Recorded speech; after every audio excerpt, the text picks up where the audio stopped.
Bonjour à tous les amis, j'espère que vous allez bien, très heureux de vous retrouver. Bonne année à tous évidemment, bonne santé, plein de réussites dans vos projets, plein de réussites sur les marchés financiers.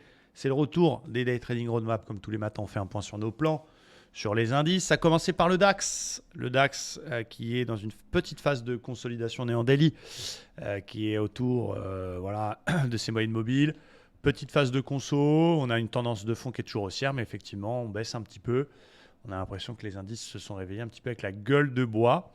On a cassé le range par le bas, le range décembre, on va dire, de la deuxième quinzaine de décembre.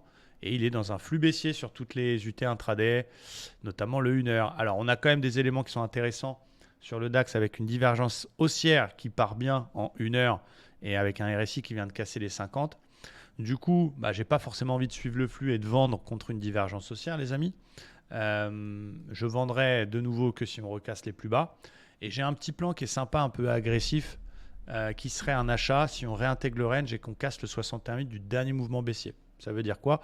La div, elle continue. On a fait un plus haut. Il repasse au-dessus des moyennes mobiles. Il réintègre le range et casse 61,8 de toute la baisse ici. J'ai un petit achat à faire vers 817. Il faut que la cassure elle soit validée pour aller chercher 100% et pourquoi pas le haut de range. Avec un stop sous les 50, on a un beau setup. Donc il y a des jours où c'est évident, il y a des jours où c'est moins évident. Aujourd'hui, il faut laisser aussi les graphiques se réveiller, hein. On a des plans qui sont un petit peu plus joueurs, moins safe, parce qu'on a aussi une désynchronisation des unités de temps. C'est-à-dire qu'on est haussier sur les grosses, mais il y a des signaux de contre-tendance vendeur type divergence et des flux intraday baissiers. Donc il faut vraiment faire très attention. Donc voilà, prudence pour le DAX, des achats peut-être au-dessus de 820, des ventes que sous les plus bas.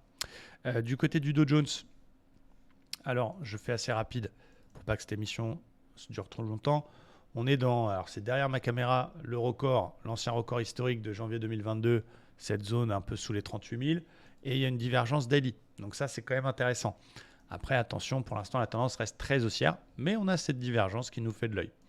Donc j'ai pas envie de choper la div parce que j'ai pas envie de rester en position sur du swing, mais on doit y faire attention. On fait attention aussi au 61,8 du dernier mouvement 4 heures. J'ai mis un petit attention ici vers les 660. Regardez comme c'est venu chercher au point près. Le 61,8 quand même assez magnifique. Et on est quand même sous les MM en 4 heures. Du coup, j'ai un plan un peu, je dis safe parce que c'est dans le flux 1 heure.